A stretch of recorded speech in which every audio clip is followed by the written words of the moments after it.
everyone, welcome.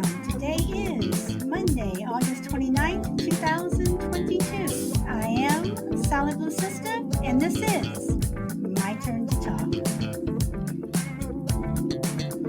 And welcome everyone who is listening over on Podbean. I'm sorry, listening on YouTube, Facebook, or Twitter. Welcome.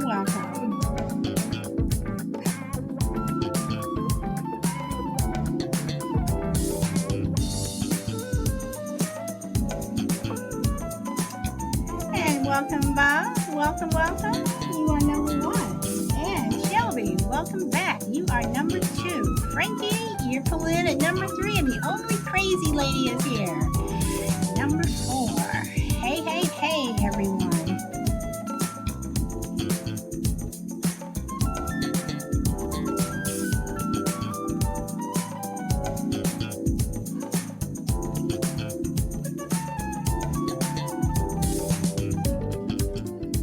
Okay, let's see.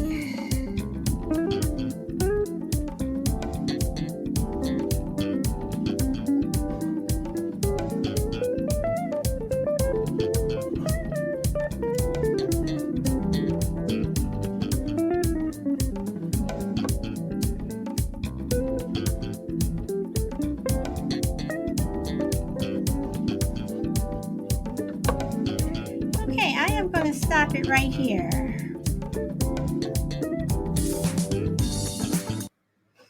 Okay, there we go. So welcome everyone. Happy Monday.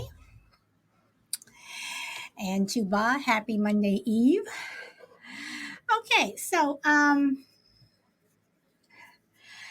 today I'm going to say this to you guys because you guys are here on the platform, and this is for people who are in Podbean, and also for people who have commented in the chat over on the other platforms, YouTube, Twitter, and Facebook. I am going to have to welcome Stinga and Gifty Blankson. I am going to have to reiterate my rules for the show. Last Thursday got out of hand, and I am going to take the incomplete blame because it is my show, and I should make sure that I have control over my show.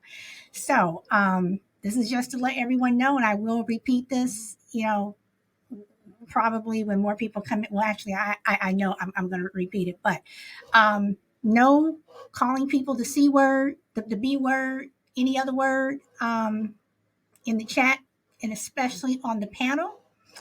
I have talked to my admins or have sent them emails to know that you are not getting a warning. You will immediately be bounced. So, yeah. So that's not going to happen. I would like to have a respectful show, and that is what I am going to have to do. So I have to go back to my strict ways, like I was before. So and I didn't even post Thursday show. I'm not going to post it. I re-listened to it twice, and I was shaking my head, and actually I should have ended the show early, but I did not. So, Shelby, listen to you guys. All right. So, and then the other thing too is I am going to try my best. When my first started, I kept my shows to an hour, and then the conversations really started to, get deep and whatever, going to 2 hours. Guys, my other life has just gotten busy, and I'm going to try to keep the show to an hour and 15. Again, I said try. I understand, like I said, sometimes we can get rolling on a topic and it can go on and on, but that is my goal, to have 1 hour, no more than hour 15 shows, at least for a while.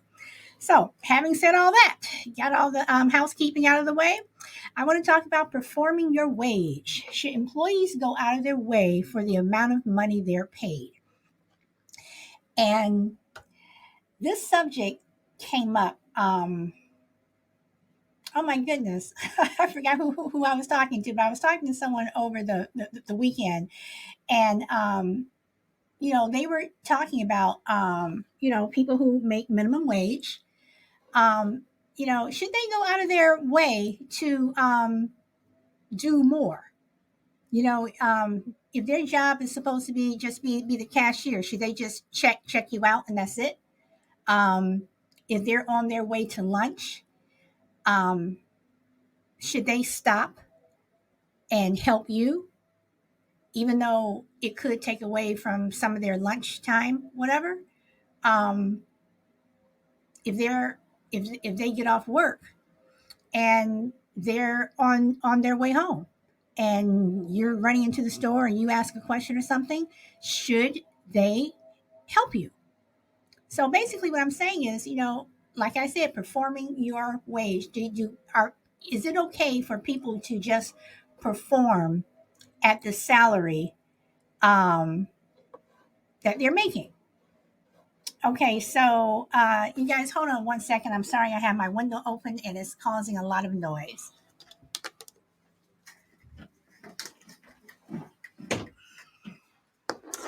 Okay, I apologize for that. All right, so hey, Juju, welcome. So Shelby says that, or I'm sorry, Stinger says some bosses like e- initiative. Yes, that is true, but are people rewarded? And right now with the way the cost of living is and everything, but even before inflation and everything, cost of living has always been rising, rising, rising, and wages have never caught up. So if I'm getting paid, minimum wage, and especially if you, and I know we talked about this with teenagers like last week, but if you're getting paid minimum wage, and if you have an abusive customer, should you have to deal with that?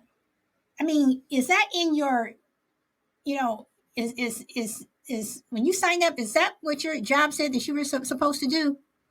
Um, you have a lot of places now where uh, if people steal, employees are told not to go after them because if they get hurt, they won't get, they're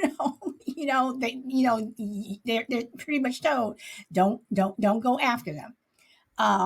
For flight attendants, and this is what it was. I was talking to someone about flying, and one of the people I was talking to was a flight attendant. I knew this conversation came from somewhere. Um, Flight attendants are not paid to help you put your bag in the overhead compartment.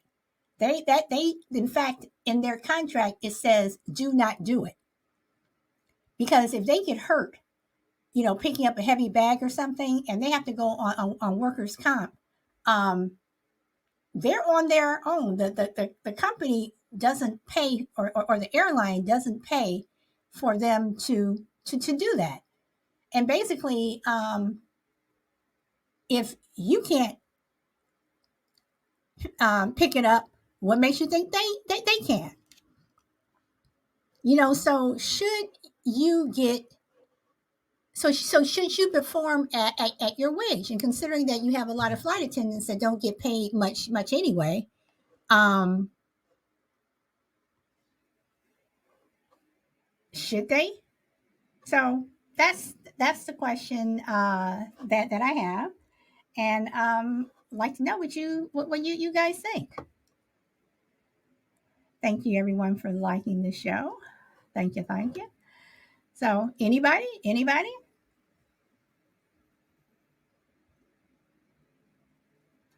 nobody has a comment.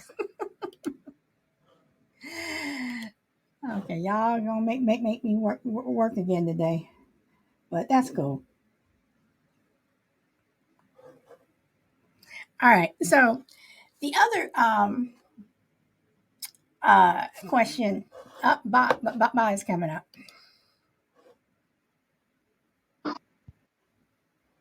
Hi, Hello, audio. Bob.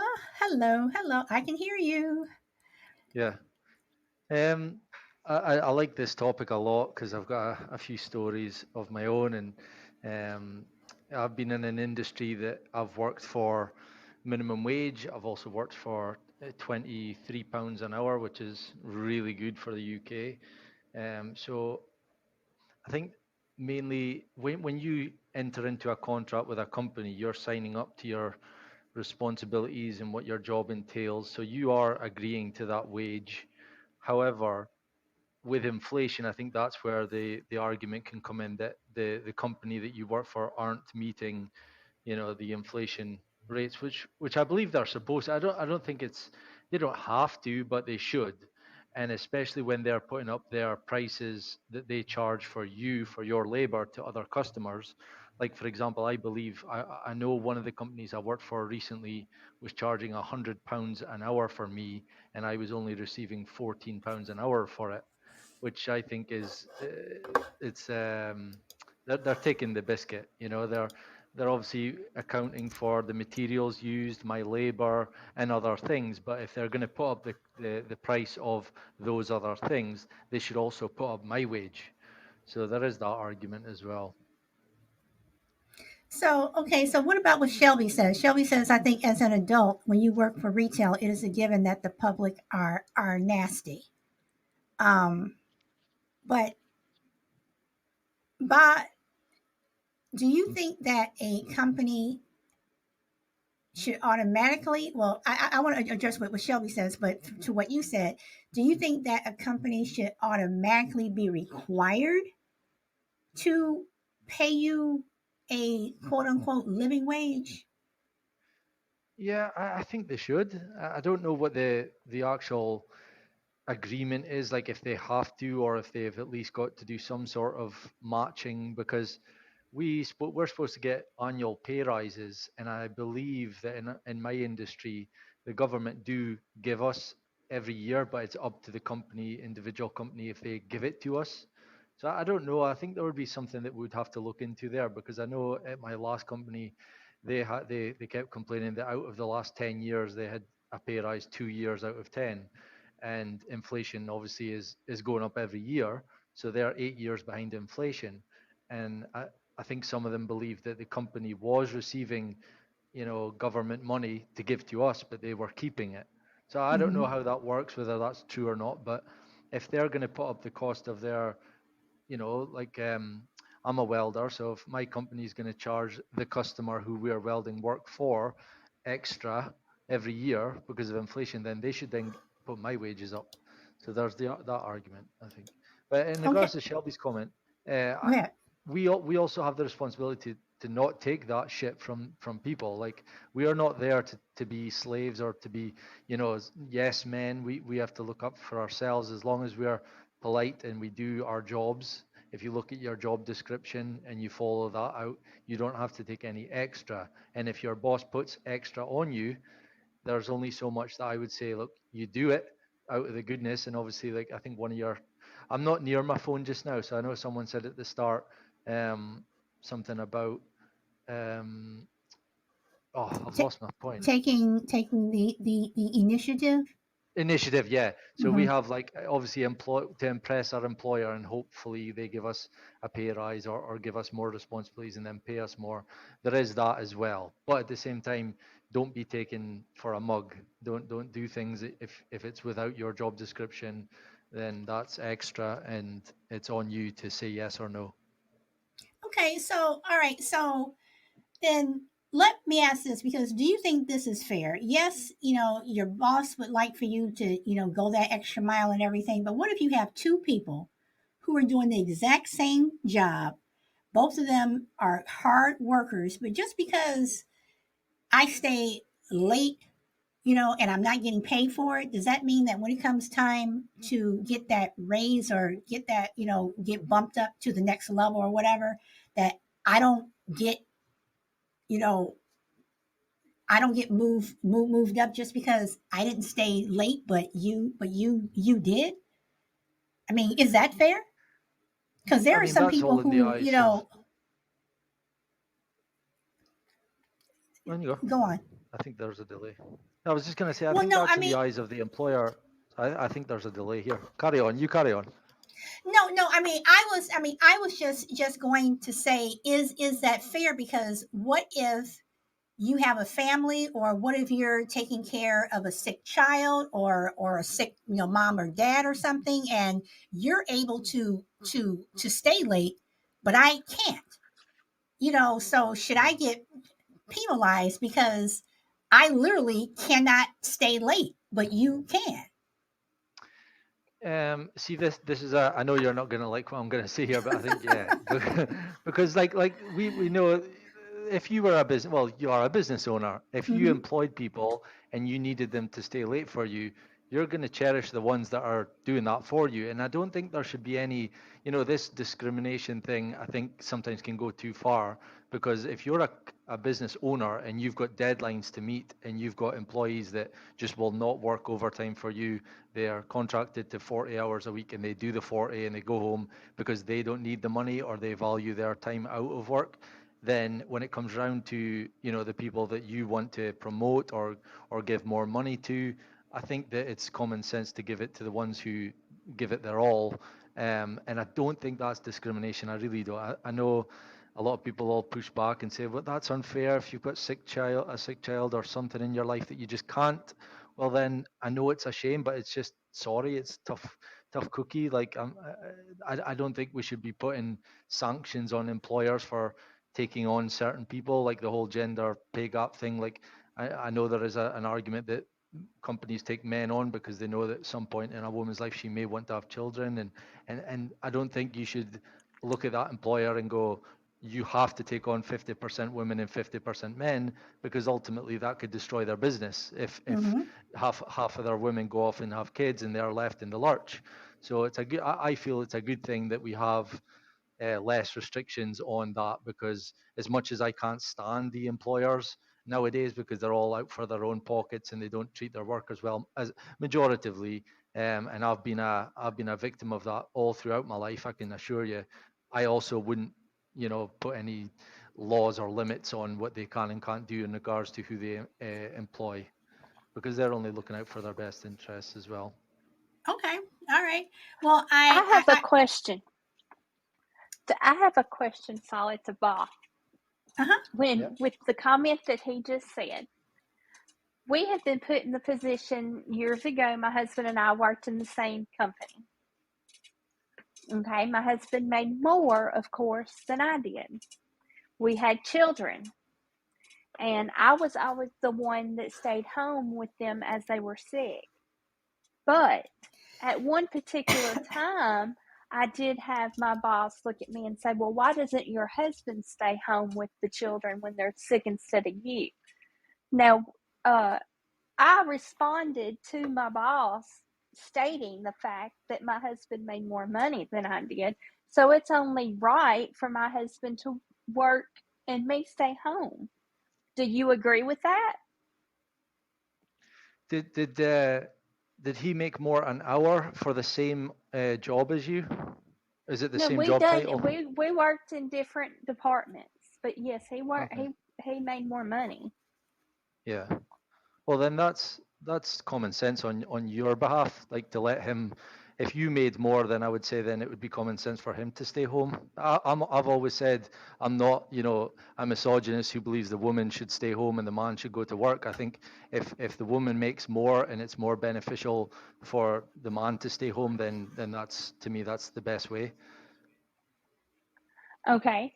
Um uh I think that in my personal opinion, Solid, that a lot of the situation these days, it shows that the company, yes, doesn't care about um the way that they treat their workers. If you do, like you said, if you have two people that are up for the same promotion, say, and they one can't stay and the other one can. Sometimes I have seen where the one that can't stay, if they're more qualified, they do get picked over the one that's been there and does stay, and work their tail end off. I've seen that happen. Okay, and Shelby, what I was I also wanted to add was I am a business owner, and the most people I've ever had working for me is five. Now that may not be a lot. I don't have 1,000 people working me, a couple hundred, whatever. But every person that I have ever worked for has always and on various times it's like, okay, they know that they're only going to be working for this amount of time, and then the job is over. They're going to be working this amount of time, the job is over. They have always come back. And one reason is because when I hire people, first of all, I try to make sure that everybody can get along and play in the same sandbox together. That is number one. And number two, I asked them, do you have any family? Are you married? And technically, you're not supposed to ask these things, but I ask it because I let them know that if there's a situation that you have to leave early, or you can't come in, or you cannot do this, I try to accommodate people, because one thing I have done, I have never ever hired someone that I have ever had to fire, ever. I have always hired people who always come back saying, you know, are you going to be doing this? Whatever. I want to work for you. And I try to be fair. I really, really do. Because if your people like working for you, and they like you, they're going to like the job. They're going to want to stay. And Shelby, you're absolutely right. I have been in situations where people who did have to leave. They only worked 9 to 5. At 5 o'clock, they were gone because of this, and this, but they were excellent workers, and they did get chosen over the one that stayed late and, did whatever. So I think it all depends upon the person. I don't think that just because you are, staying late, that you automatically show that you're a harder worker. That's not necessarily true.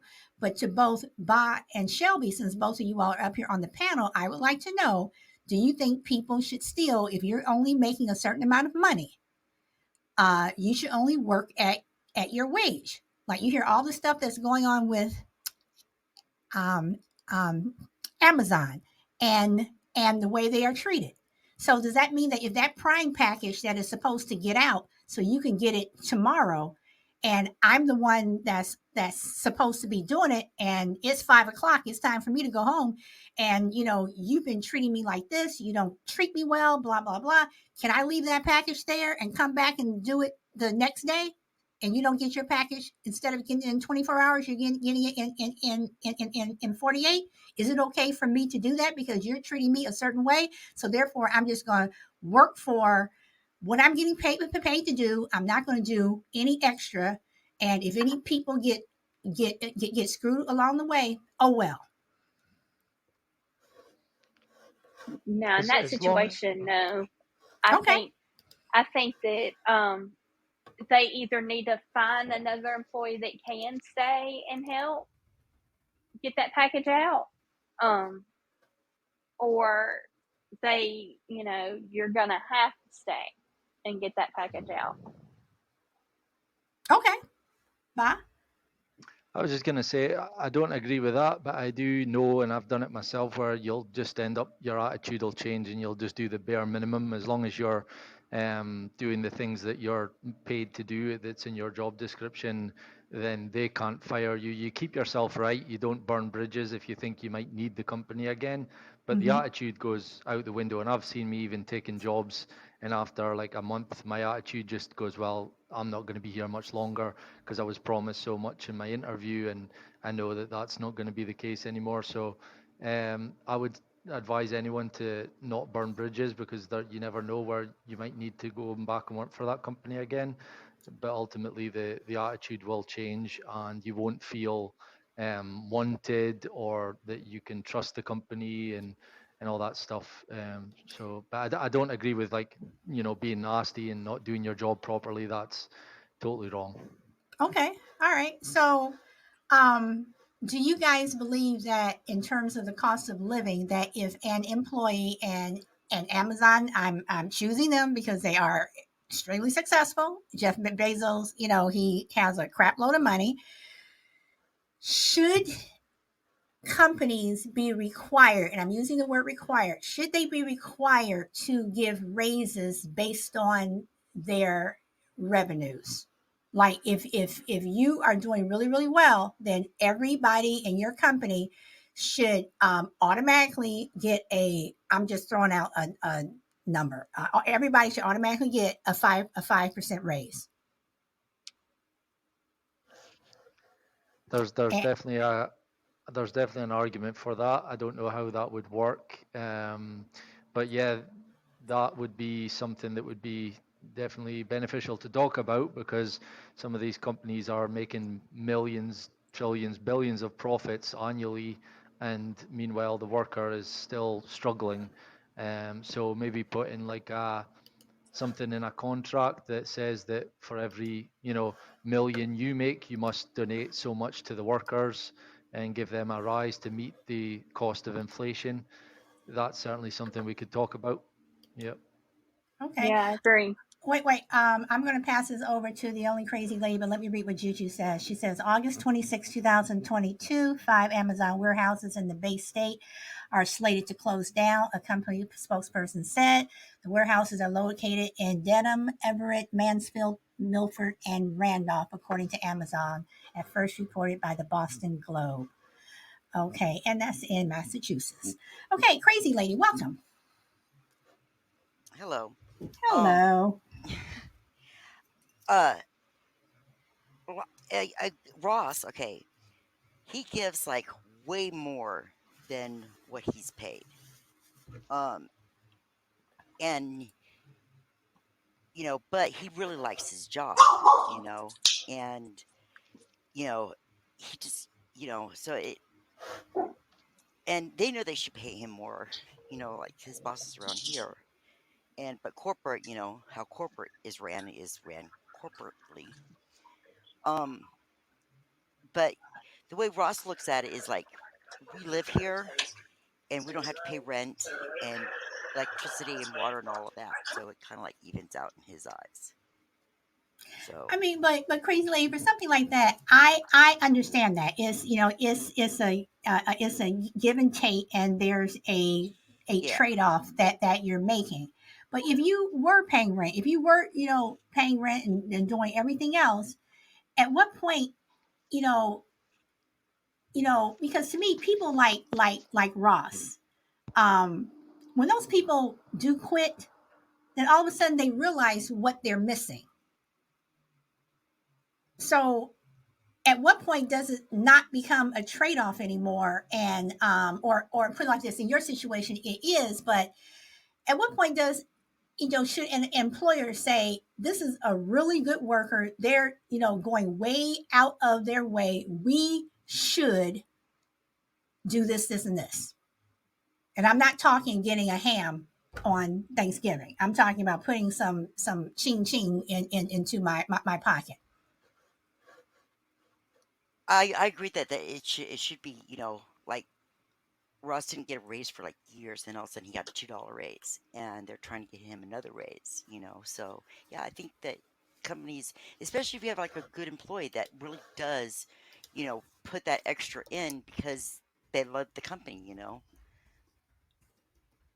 And I think like don't corporations like have like that 401k where they have to like match so much employee and like if they have like a really good fiscal year they have to like put in extra. I think it depends upon the company. I used to work for a telecommunications company that would match whatever we put in our 401k. They would match it dollar for dollar. Whatever stock shares we purchased, they matched it dollar for dollar. But that was years ago. I don't know if they're doing stuff like that now. Yeah, because Ross So has got like something where they match like so much, and then um depending on how like the venue that whatever venue you work at, like if they have like a do a certain amount, they get like extra in their okay, funds or something all like right, that. all right. So let me ask this, because Shelby said, And Shelby, I want you to go into more. Let's see. And Bobby says, I think both parents should go to work if they don't have kids. If you don't Yeah. have kids, you're not a parent. I'm sorry, Bobby. I just saw that.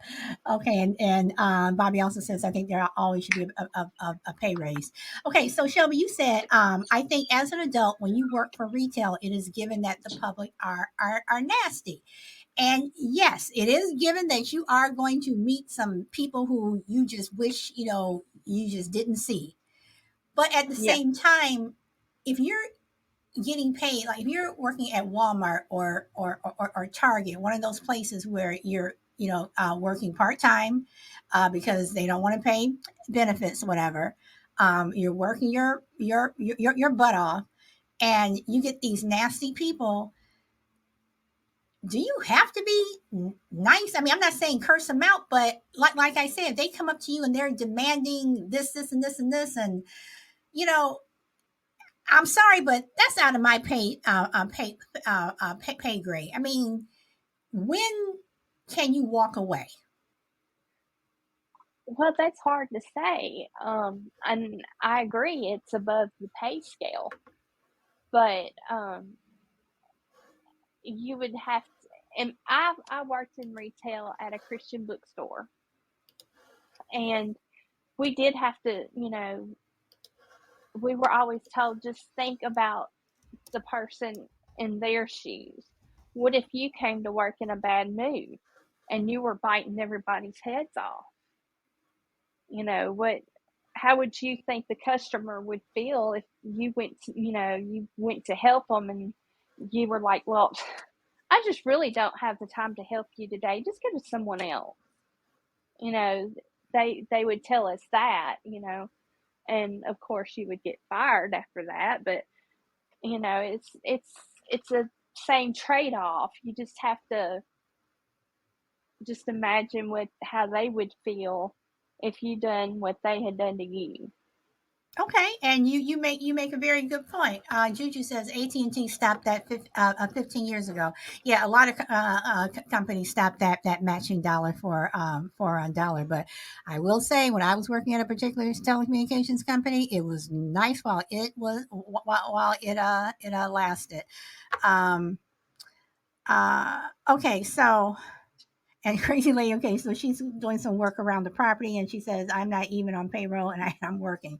But you have that trade off. And Crazy Lady, I'm gonna tell you, if I could do something where I didn't have to pay mortgage or rent, and take care of something like that, to me, you probably have it a lot better than people who are having to pay rent and they are struggling. So I actually, think that you are in a good situation. Um, okay, so Shelby, and this is for everyone else out there. Welcome, Shy Lady. Oh, by the way, I have to throw this out here again for people who are just coming in. I did say at the beginning of my show that number one, I'm going to keep my shows, try to keep them to an hour 15 for the next couple of weeks. Um, and also, because of what went on last Thursday, anyone who says anything rude, nasty, whatever, no warning, you're automatically getting bounced. And if you say things like the C word, the B word, or any other word that you're not supposed to use, you are automatically getting blocked. So, all right. So, what did I want to say? Oh, Shelby. Okay. So, what if you're working at 7-Eleven or some of these other, I don't know, some people have AM, PMs, whatever, just these 24-hour places where you can come and get gas and what have you. And usually there's only one person working there and they're by themselves. And usually those are the places that get robbed at like 2 o'clock um, in the morning, whatever. Um, is it shouldn't the employer make sure that there are, number one, more than one person working? And shouldn't, I mean, and more than likely those people are getting paid minimum wage. I mean, they may be getting time and a half because they're working, later. But at the same time, if someone were to come in and they want to rob the place, I'm giving them the money. It's like, here, take it. I don't care. You all can come in here and take the entire store. Just don't kill me. So, should employees like that go above and beyond? And you can say, well, they knew what they're getting into. They chose to work those hours, but you know, they didn't choose to put themselves in danger. I guess, should an employer, um like if you work at a bank, there's going to be a guard there, uh to make sure that that if the place does get robbed, that there are, people there. In some schools now, you have, where they have security guards that are supposed to help and what have you. But if you're working at a 7-Eleven or some of these all night places and it's just you, isn't your employer required to do something?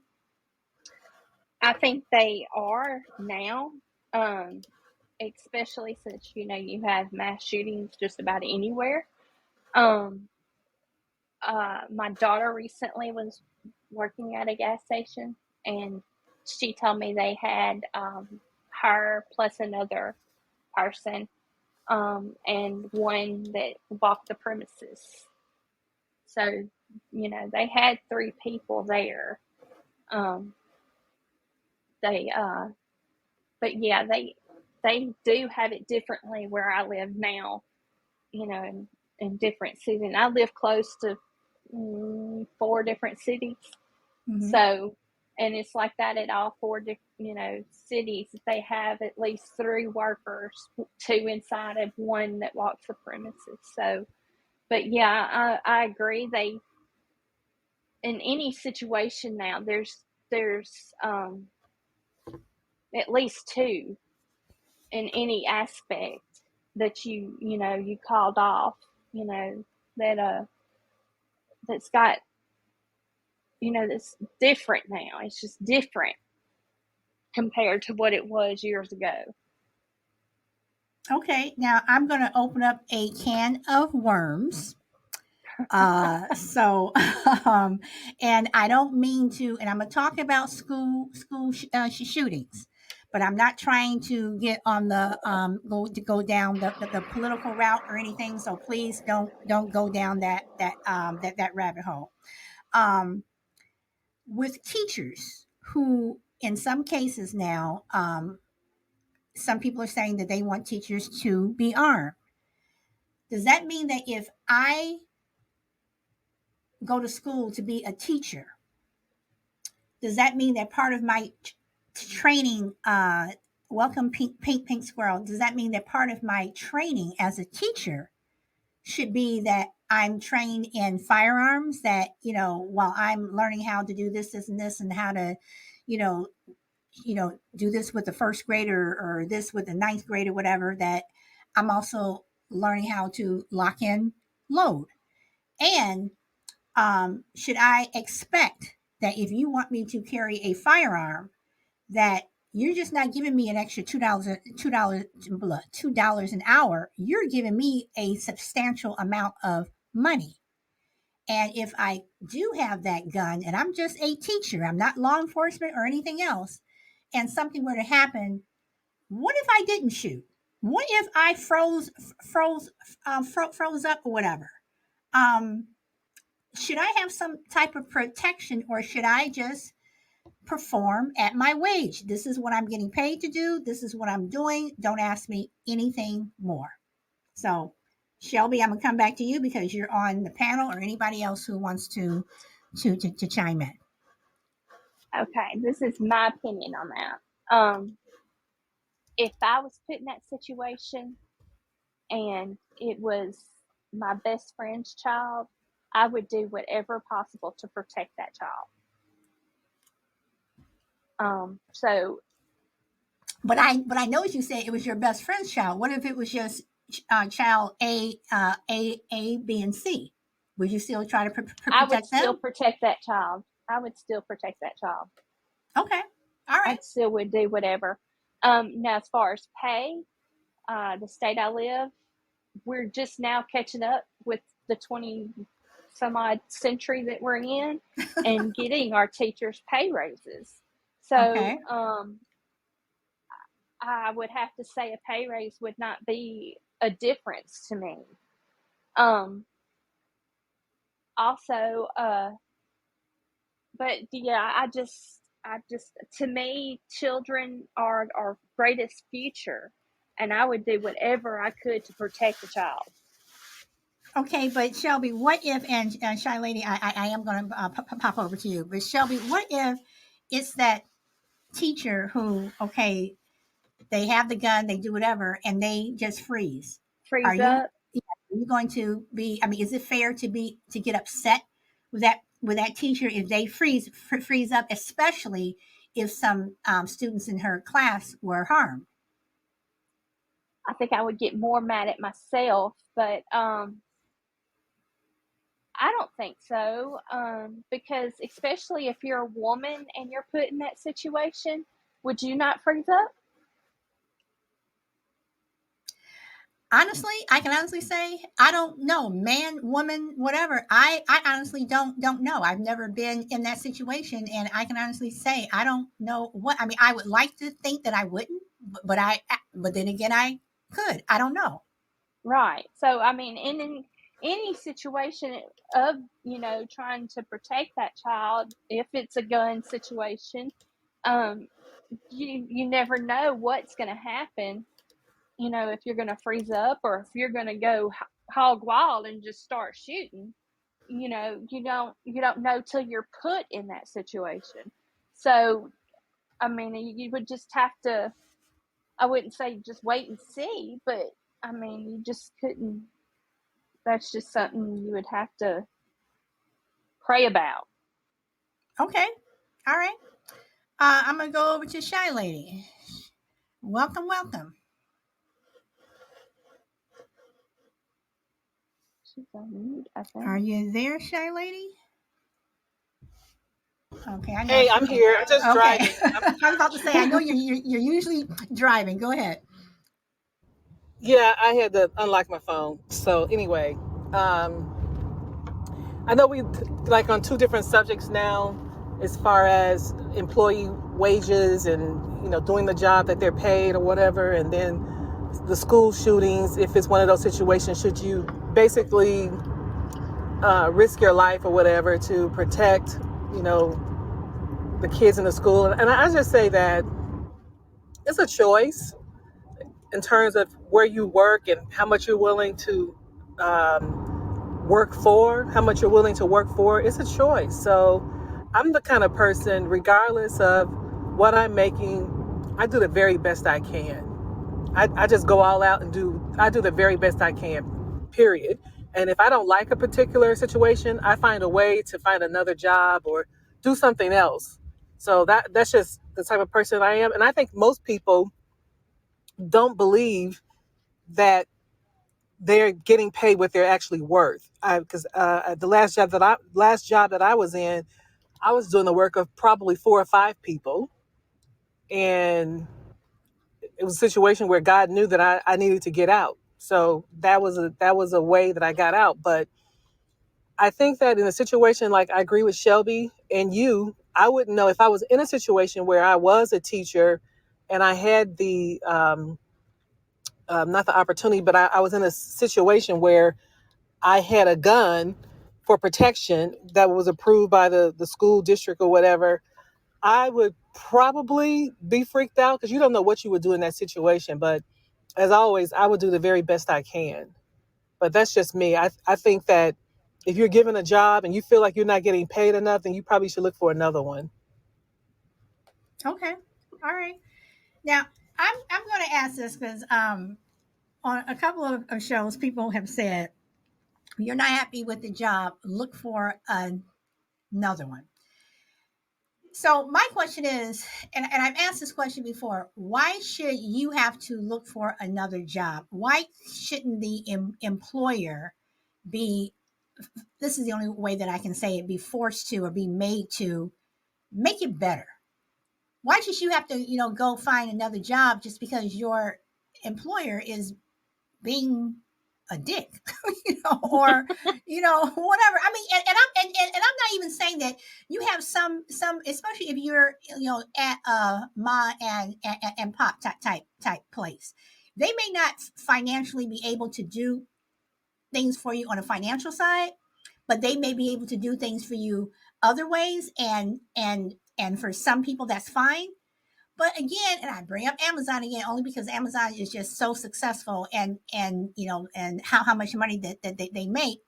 But if you have a place like that where their employees are not being treated the best that they can, and but someone could really love their job, why should they have to leave, as opposed to just, can you just, you know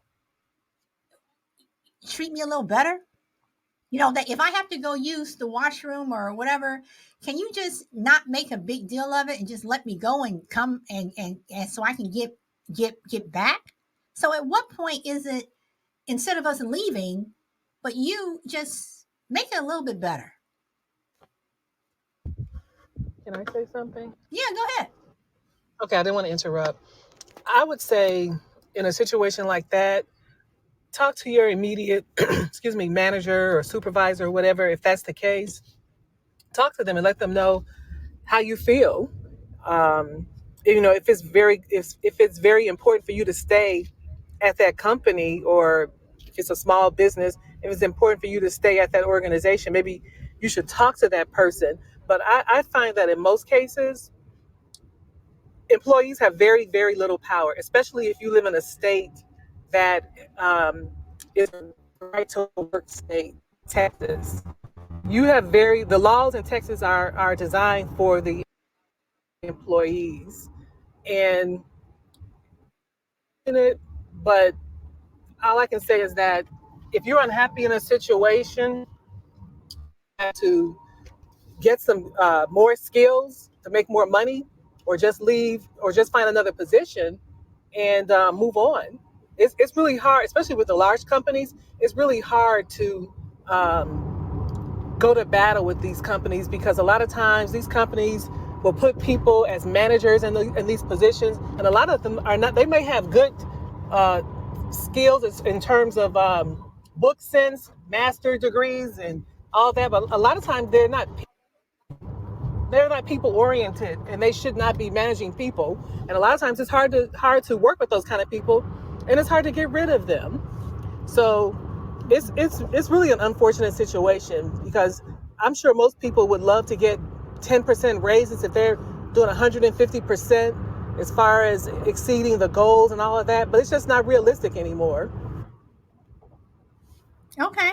Now, Bobby says, I work inside of a warehouse where people do a lot of overtime and do extra hours to get paid more on their wages. And Crucible says, because he's the boss. I'm not sure what you're referring to, but Crucible, welcome. You have the mic. Hello, everyone. How is everybody doing today? I'm going to push back a little bit, play devil's advocate a little bit, while acknowledging, yes, there are plenty of lousy workplaces, plenty of lousy bosses. We've all worked in situations where there have been good environments and bad environments, and we can tell the difference. But having been an employee and a manager in my career, the reason I made that comment, because he's the boss, that was a little bit totalitarian. I didn't mean it quite that harshly, but in a workplace, I don't care if it's a 7-Eleven or if it's a Fortune 500 company, you've got to have a general set of guidelines and workplace rules that everybody needs to follow. Now, if you want to generate some kind of performance-based incentives where people can leave early on a Friday, or they can work from home a couple days a week, that is strictly and empirically performance-based. In other words, if your last performance review was this or higher, you now get certain privileges, but it has to be very specific and very empirical. It can't just be, well, she's been doing better. Well, how so? What do you mean? How are you measuring that? So you've got to be fair and you've got to be consistent. But if you start trying to accommodate the workplace for every person who's got a grievance of some kind, we all know how difficult employees can be. And yes, there are some very pig-headed, idiotic managers to boot. I am not going to defend managers across the board.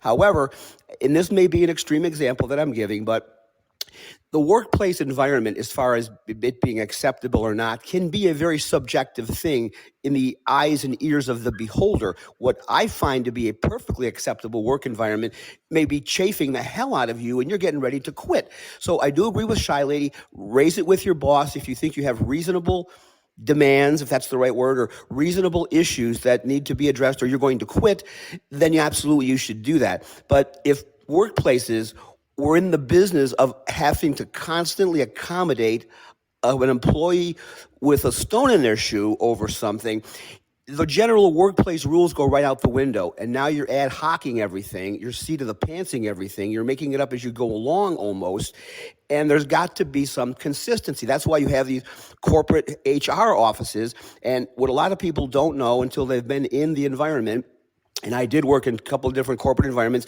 the way they have the whole performance thing set up is there's only ever going to be a certain amount of excellent reviews, a certain amount of very good reviews, and there's a certain amount of unacceptable reviews. That is baked into the system because it's compensation based. If everybody got an excellent review, the company would go broke because they'd be giving out raises based on excellent reviews. So that cake is baked before anybody shows up for work. So there's a certain amount of unfairness, let's just put it that way, in the system based on those kinds of things. But I'm just going from a consistency and corporate standpoint. There must be guidelines in place for everybody. You can pivot off of those if you need to occasionally, but if you're in the business of constantly accommodating people who are unhappy, that's all you'll ever do. Okay, and I'm going to say, and Crucible, I just have to say this, and at times you have some bosses that you have a performance review where they should have gotten a raise and they did not, and they were entitled to that raise and they did not get it. So, and I also want to say that I'm not saying that you have employees that are constantly, yes, you have those employees that, oh my God, he did this to me, and they constantly complain. I'm not talking about those people.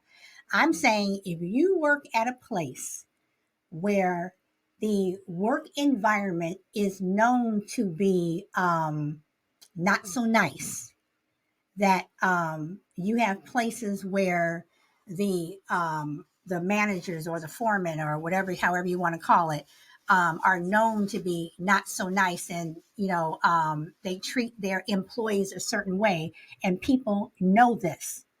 Does the employer have a responsibility to correct it? I'm not saying that each person has their grievance, whatever. I'm saying if it is a place that is known to be an issue, that is what I'm referring to.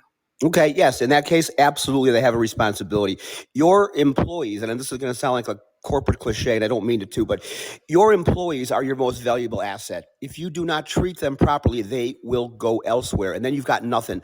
The cost and time of constantly replacing employees, take it from someone who has had to do it many times, is so disruptive to business, it just isn't worth it. It's so much easier to create a better working environment. Turnover is a killer for businesses. So yeah, in that situation, absolutely. And if you don't get what you want, march your ass right out the door. That's a different situation. I would never put up with a hostile or toxic work environment, nor should anybody have to.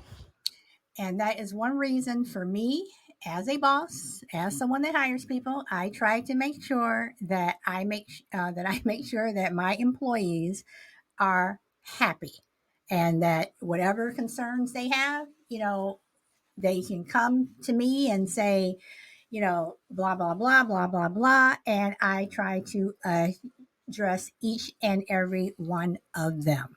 So, and again, I know I'm only talking about, like I said, the most I've ever had, working for me were like five, but again, I'm getting to the point where I'm going to have a shitload more, excuse me, a lot more, whatever, and I'm going to continue to do the same thing, because turnover is expensive. Turnover is expensive, and not just for the person that's hiring. It's also expensive for the person that's looking for a job. So again, I go back to my original question: should employees go out of their way for the amount of money they're being paid? if you're getting paid, if you work at a job where you're getting paid a crap load of money, and does that mean that you should do something extra as opposed to the person who's getting paid a lot less, who their work environment is not that great? Is it okay for them to just do what they need to do and get their coat at the end of the day and go home? Yeah, I think that's perfectly fine. I mean, I think in any kind of a workplace, you pick up on the management style, you kind of pick up on the culture, and you see what's rewarded, and you see what was frowned upon. And even though there may not be formal policies in place, you can go home at 5 o'clock if you've done your day's work. We all know there are certain managers who get a little petty and say, "Well, so and so stayed until 5:30, and you let the blah blah blah blah blah." But if you're not completely happy in your workplace and you're fulfilling your responsibilities, you're doing your job according to the guidelines of that position, yeah, you ought to be able to march your ass out at 5 o'clock if that's what you've done. If you've done your work for the day, screw everybody else. Okay. All right. All right. I once had, a supervisor who I had for all of 2 weeks who once told me, uh, who once told me, and this was at a telecommunications company that I used to work for, who once told me that, you're not married, you don't have a family. Why are you leaving at 5 o'clock? I marched down to HR so fast. It was like his head was like spinning. I'm like, seriously? Seriously? Like what? That I don't have another life? You don't know what I'm doing. So um, are we going to more and more just the way the work environment is and what have you, and the way people are being treated, not just customers treating the people that work there, but the way that people like Shelby said, um, uh, uh, um, you know, um, if that if you're being nasty, an employee can get up and be nasty too. They can, somebody comes up to them and says, well, excuse me, and they're like, what do you want? Of course, I mean, but more and more, what should the expectation be from customer, from employer, from the person who is working there? What should the expectation be? Because it just seems like just more and more people are just, they're just not happy. They're just, seems like that they're just doing the bare minimum, and that's it. I mean, as a customer, I mean, it's like I was in a store the other day, and I was asking where something was, and they're like, oh well, it's over there. I was like, is it at the other end of the store? They're like, yes. They're like, well, you can leave your stuff here and go get it and come back. I'm like, you know what, never mind. I am ready to check out. Never mind, just check me out, and that's it. I just see that people are just tired. So I'm gonna go to Shelby. Do you want to comment on any of that, or is Shelby's gone? Okay. So Shy Lady,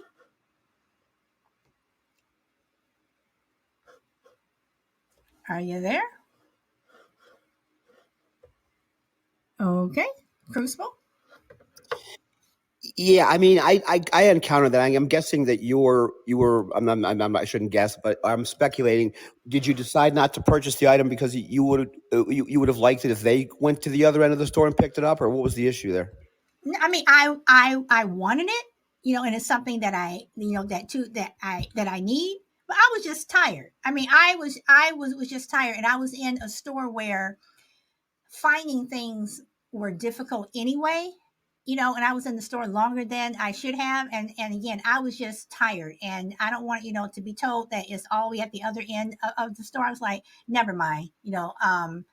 If they had offered to go get it, I still would have said never mind. And I have had that before. I have gotten up to the counter, and they're like, oh, did you find everything you wanted? I'm like, no. And they're like, oh, what are you looking for? I'm like, it doesn't matter. I'm here. Just check me out.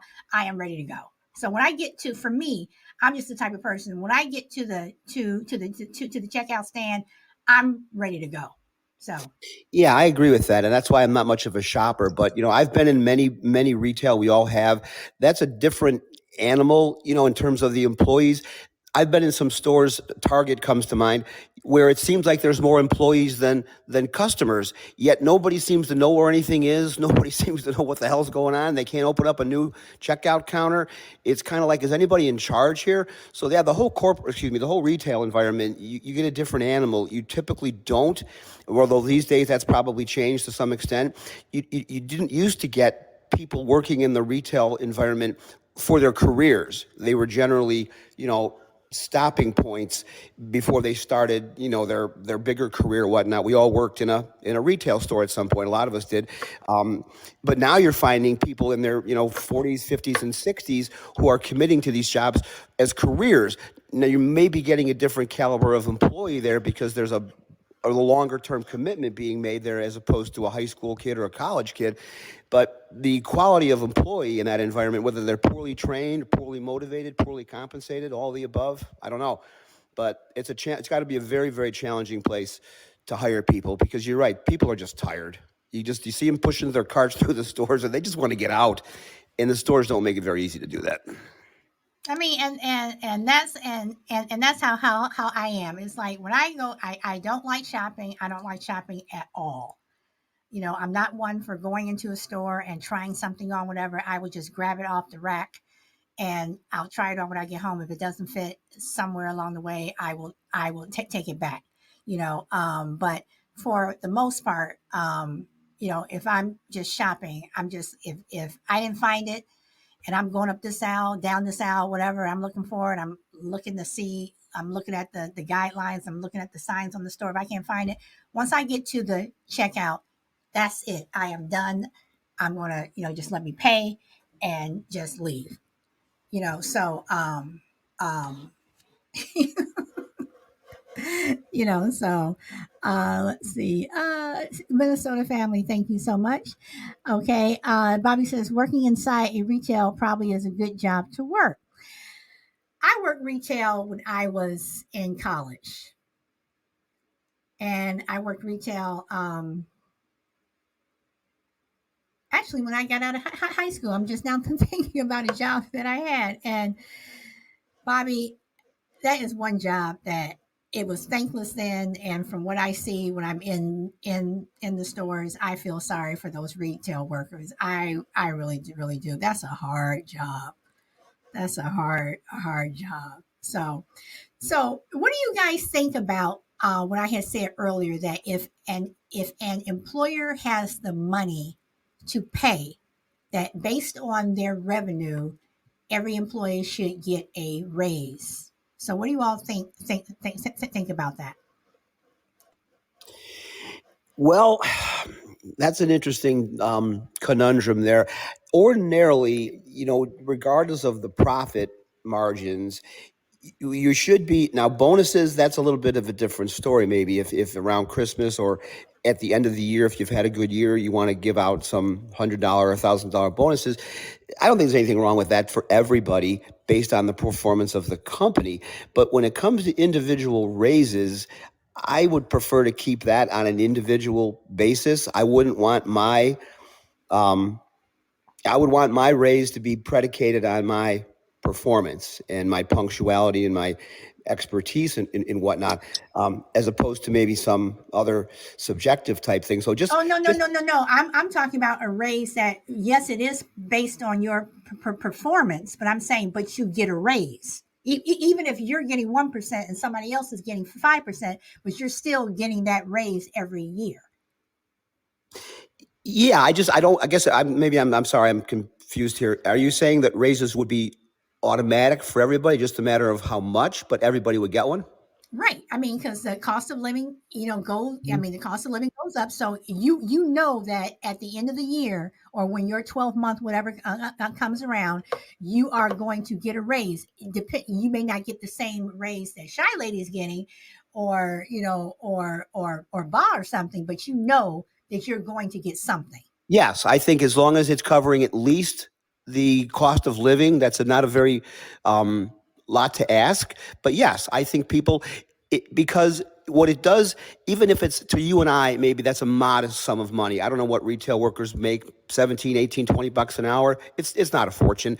But so, and you're right, it's a very difficult job. It may not look particularly physically demanding, but you're standing all day long. And let's just take the checkout people. I know there's other positions in the stockroom and whatnot, but just take the checkout people who are the most visible.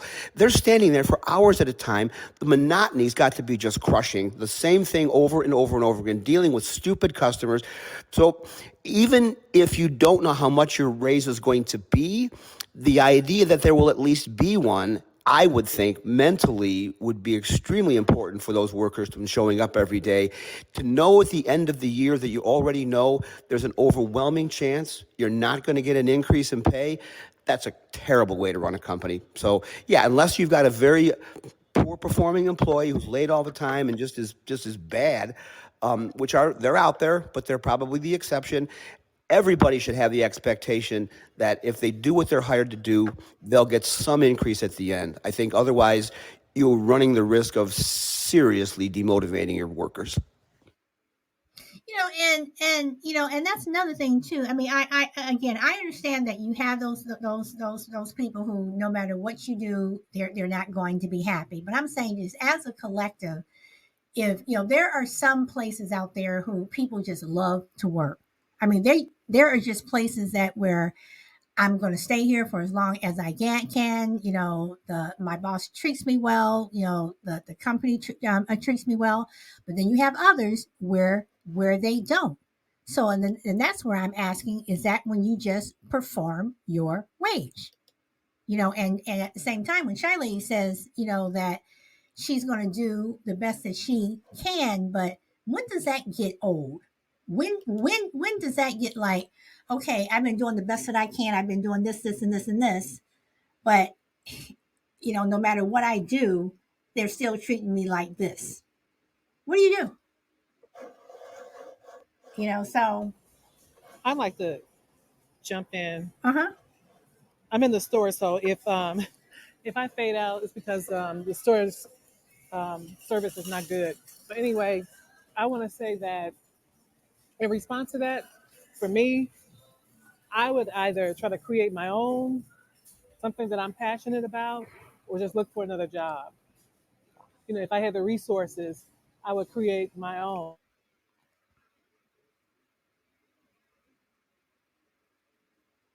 Okay, Charlotte, you did go out there. But no, I mean, and that's one reason why I work for myself. I got fed up, and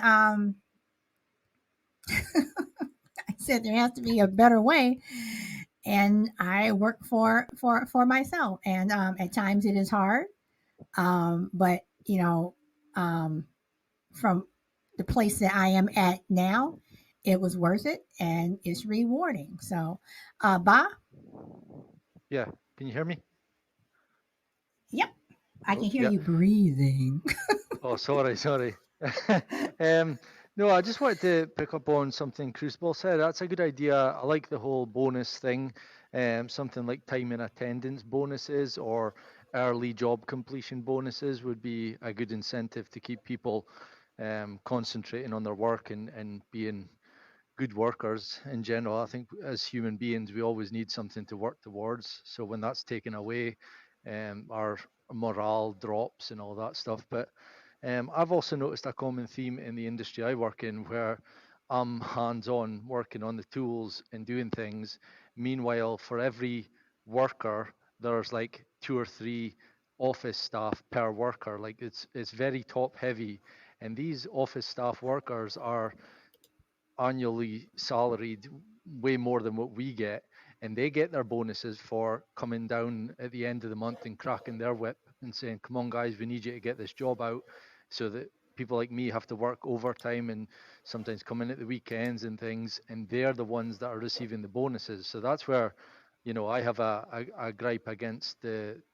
I'm not going to say it's the system, but it's definitely a common theme with the industry I'm in, where it's kind of top heavy. They're all coming in their BMWs, and it's funny as well because I can only talk for my industry, but these are the guys that will come down and talk to you about the job, and it's clear that they know nothing about the job.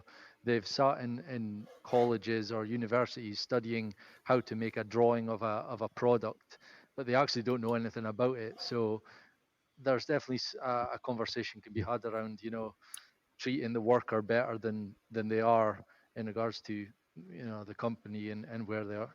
Yeah, yeah. Yeah, I'm going to jump in real quick if I could, Solid. Go ahead. Yeah, I think Bob makes some excellent points. I think if you are able to, and I think any workplace can do it, it's just a matter of prioritizing it and making the effort. It's not rocket science. If you create an environment where people feel like, and it doesn't have to be a formal profit sharing plan per se, although that would be nice. If you tie people's performance to you compensate them on the individual effort, but you also tie their performance to the collective. In other words, pull together, let's get this job out early, and therefore there'll be extra bonuses for people because we will have made whatever the incentives were to get it done early. Those incentives were hit. Now, most people, and there's exceptions all the time, obviously, but most people are motivated. They want to do a good job. They want to impress their bosses. They want to move up. They want to get promoted. They want to make more money. So if your bosses come down and say, the next 2 weeks, we really got to bust it, we got whatever it is. And at the end, if we do these things, everybody gets a bonus. Or at the end of the quarter, everybody gets a bonus. And now all of a sudden, you've attached people to a greater goal. They're getting paid for their own individual contribution, but they're also now being tied to a greater goal that says, you're important to this effort. You're critical to us being successful here.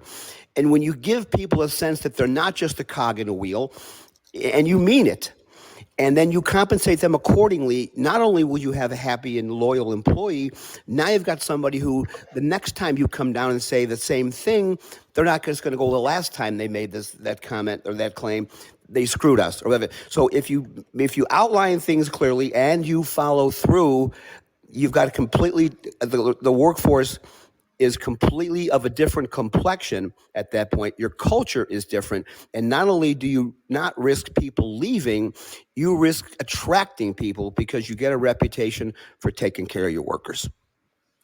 Okay, so let me ask this. Welcome, Jester, because I'm going to be wrapping it up pretty soon. So let me ask this. So should since employees get performance reviews, why can't bosses get them? Why can't your manager, your director, your CEO, why can't they get performance reviews? I mean, you have CEOs who, while you're paying me minimum wage, or even if I'm getting paid 20, $30 an hour, you're still walking away at the end of the year with a $10, $20 million bonus. So Well, should, wait, sorry, hold on. So, shouldn't employers, your bosses, get reviews? Because I've had some bosses that my reviews would not have been nice, and others, they would have been, excellent. I'm not talking about when you get your review and then at the bottom it'll say, oh, so do you have anything that you want to add about your boss, whatever. I'm not talking about that. I'm talking about your boss gets a review, and depending upon the feedback, that depends upon how much he gets for a raise or even his bonus. Yeah. I, I totally agree. I've said this before. I've worked in at least two places that the common denominator in those places are that the supervisors or charge hands, they're the ones that have the issue. I look back fondly of my time at two companies in particular, other than the charge hands. They're the ones who drive down morale, and they are replaceable. They are people who have at one point in their life impressed, and they've got the position of supervisor, but they've maybe taken advantage of it, or their attitude stinks. They've become a different person, and if they were took into a room and all the staff were to grade them on their performances, I think that the company itself would have to look about maybe changing that up for the best interest of the company. So yeah, I totally agree. So how do we prevent and I don't mean to sound, well, I am going to come out and say this. How do you prevent the Jamie Dimons and all these other CEOs from getting all of this money when the employees are not getting paid. I mean, they're not. So while we're so busy saying, "Oh, I go to work and I do the best that I can," but it's the CEO and the COO and all these other people, are they doing the best that they can? So then that's when I go back and say, why should I bust my butt and do my absolute best, and I'm just going to get, well, thank you very much. Maybe I will get a raise, but you can be damn sure that the CEOs are going to walk away every year with so much money that they can buy 1, 2, 3, 4 homes. Crucible. Yeah, I think what CEOs make and what senior management makes at some of these companies is absolutely criminal. It's obscene on so many levels. The board of directors is the one who approves these compensation plans, and I know at least in the case of the CEO and probably for several other senior people, a big chunk of their compensation is based on stock options. And so by tying an executive's performance to the performance of his stock, I think makes sense. It shouldn't be 100 times your salary, for Christ's sake. It should be 2 or 3 times maybe. And I made a comment earlier about profit sharing, and we've both worked at companies that didn't necessarily have profit sharing, but we could buy stock at a discount. And so it was not quite a stock option plan, but it was a similar kind of a program. And when we saw the stock go up, you knew I'm getting this for a 15% discount. I've already made 15% on my money. And there is something about that sharing in that, of knowing that not only we're getting compensated individually for what we bring, but we're going to be compensated for what the whole company does. So any company that goes with a stock option plan or a profit sharing or something where it is clearly outlined, that's the key here. It has to be clearly outlined so people know specifically what they will receive if they do specific things. If it's vague, forget it and tear it up and start over. But if you're able to articulate it clearly, you can't measure the amount of morale that you get and the goodwill that gets generated. Plus, it's just a fair thing to do. And I don't care if 10% of those employees, quote unquote, don't deserve it because they suck. Too bad. Pay everybody, pay them something. Like you said, Sal, it doesn't have to be the same for everybody, but pay them something that will come back to you 100 times over.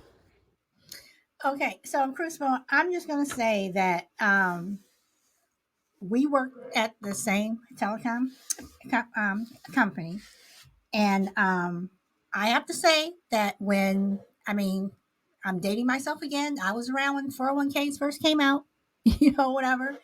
And, we worked at a place where I took out the entire 15% out of my paycheck. I took out the entire 15% for my stock options, and that particular company at the time were matching dollar for dollar, and it was nice. It was nice, and that was stock that I never cashed in until they went out of business, and I made a nice amount of money. But at the same time, I do know that my bosses and people who are in the higher up bonuses were predicated on what we, the peons, did. So, if we weren't doing the work, then the bosses and the CEOs and all the other stuff, they would not be making the amount of bonuses and stuff that they would. So, this is where I'm saying that if you're going to give a CEO a $10 million bonus, then I say you need to divide it by 2,000, 3,000, 4,000, however many employees are there, and divide it up that way. Or these CEOs do not walk away with 10, $20 million bonuses, because it's obscene. Especially when you look around, everybody's talking about, well, there's homeless here, there's homeless there, blah, blah, blah. You have all these other issues that are going on, and you're giving this person a $10 million bonus. Why?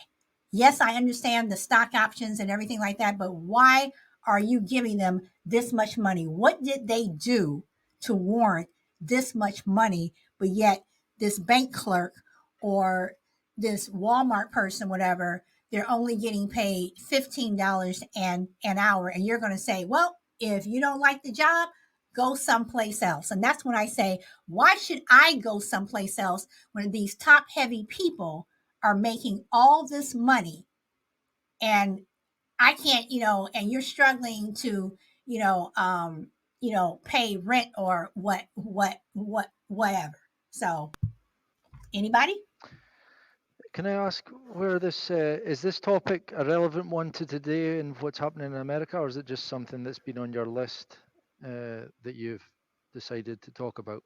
I'm just asking for my own. This particular topic came from me talking to someone over the weekend, but in terms Okay. of what we're talking about, we've over a couple of weeks on my shows, this topic has come up. But in terms of CEOs getting paid these millions of dollars of bonuses, that is true. That is something that happens here.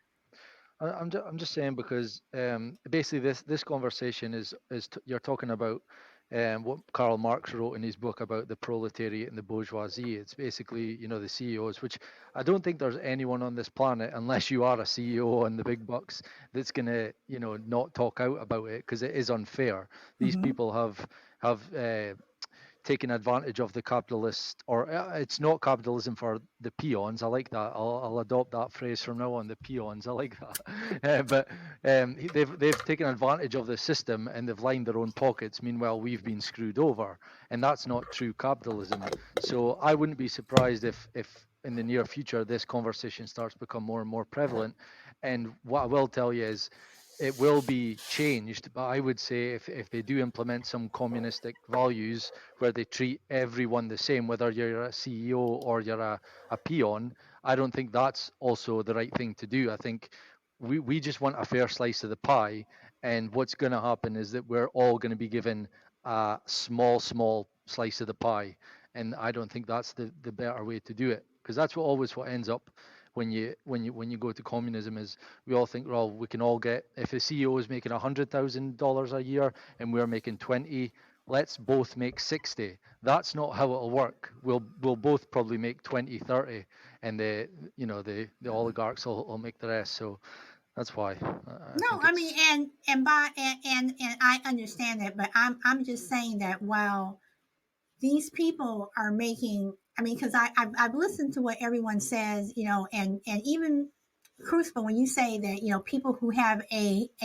gripe, and in that case, and this is going to happen, but at the same time, you may have a gripe, but this CEO is still, like I said, walking away with $10 million in bonuses. So does my gripe, is that, I mean, should I really be dinged for having that gripe? I mean, even if I'm bitching and moaning about something that is so contrite and so silly, but at the same time, it's like, do I have a point? Especially when, again, the CEO of my company is walking away with a $10 million bonus. Yeah, I'll just add quickly that the reason why I think we should be also see if you start a company, you have all the risk. Like, you've probably bought the building, you're paying a rent on the building, you've bought the machinery or whatever. You're the one with the risk, and the employees can walk away and get a new job tomorrow, or I mean, not in every country, because that's getting harder and harder because there's so many people. But we also have to take that into consideration, that these people do deserve to make a little more. They've got all the risk. Okay. Bob, I'm actually agreeing with you. Wow. I'll have to write this one in my diary. Well, it is on tape, and I will be posting the show, so it will be on here. So, Crucible. Yeah, just real quick. I think it was an interesting concept that you raised a little while ago when you said, do managers get reviewed? Well, obviously they get reviewed by other managers because they report to other managers. But one of the things I think is intriguing, and you mentioned it, not just writing something down at the bottom of your performance review at the end, what about how am I doing kind of a thing. I think they ought to take a chunk of the manager's bonus, maybe not his salary, or maybe the raise, whatever, however they're doing it, and base that on feedback. And I'm not saying the whole thing 100%. Let's say 25% of it. is based on feedback from the people that they're responsible for. So, in other words, pick 10 categories that you're going to measure these managers, and don't take the manager word for how they're performing. Take the word of the people who are affected by this person's management style, personality, and decision making every single day, and have them evaluate 10 different categories, or 5 or 8, whatever the number is, and base that person's raise, part of it, on the feedback they get from the employees. And if the manager comes in at a certain grade or above, they'll get their full whatever that percentage of that bonus was supposed to be, they'll get the whole thing. If they fall below it, maybe there's a sliding scale, or maybe there's a point at which they don't get anything for that particular bonus area of their compensation. I think if you change the dynamic of how managers get evaluated by letting at least parts of it be based on people who are feeling that management style, their bosses never feel it. The people who below them feel it. So I think it would be an interesting experiment to see how that would work and whether employees would be fair enough to make that even a viable thing going forward. But having your employees evaluate part of your salary increase or bonus, I think would be an interesting experiment. And that's what I'm saying. And I cannot believe I am agreeing with Crucible. Only on these topics, only on what you just said.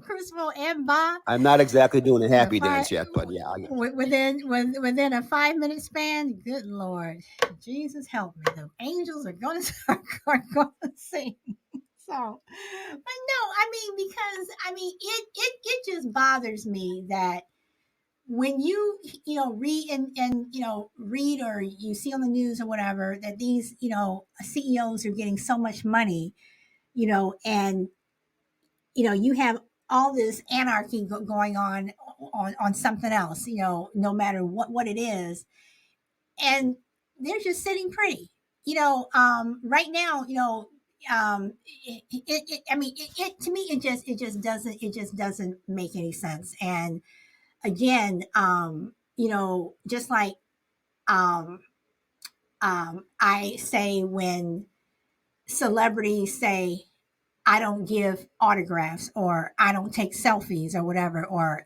I don't do this for my fans, and I'm like, well, if it weren't for them, you wouldn't have sold those records. If it weren't for your fans who went to go see those movies and stuff, you wouldn't have what you have. So when I see, you're getting all these bonuses and stuff, if it weren't for the employees who are doing all the work, you as a director or manager or supervisor or whatever, you wouldn't be getting these bonuses if it weren't for the people who are under you. And I have been a peon many, many, many, many times. And it's like, well, can I get a little something, something? But yet they're smiling, and I mean, we have become millionaires and you're getting nothing. So, yeah. So again, I said I was going to keep my show to an hour and 15. We're at an hour 28. So I will start with Shelby and Shy Lady are not here, so I will start with Crucible. Do you have anything else you would like to add? No, I pretty much said my piece on that last thing there. But yeah, interesting show. I think anytime you can really drill down into the dynamics of a workplace. I mean, when you consider how much time people spend at work, how much of their physical lives they give, but only also psychologically, the stress that comes from people's jobs. If we can just move that needle a little bit for everybody, and again, I'm not going for communism here because that just means we're going to be equally poor.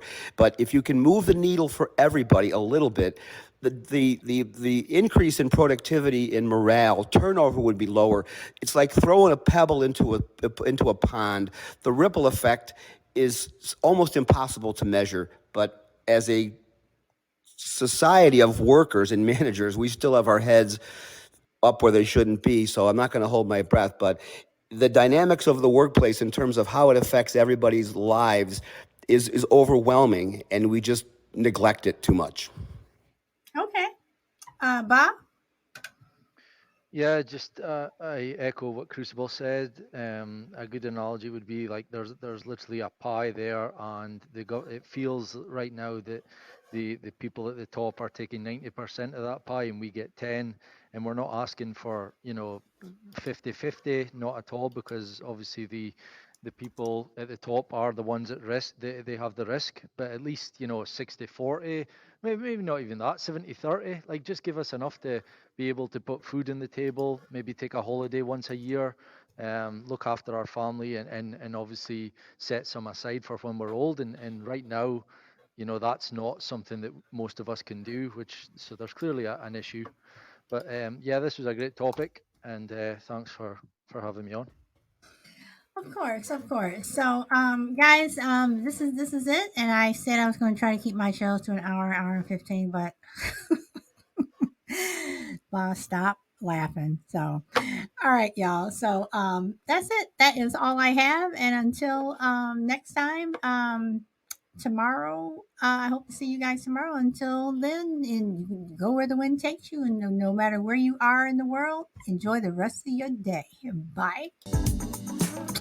And to Jester, Bobby, Power Girl, Crucible, Shy Lady, Juju, and Minnesota family, thank you for coming. Frankie, Bob, Crazy Lady was here earlier. She was on the panel. Thank you, thank you, thank you. I appreciate all of you guys for coming. And there were some other people that popped in. I can't remember. I apologize. I apologize.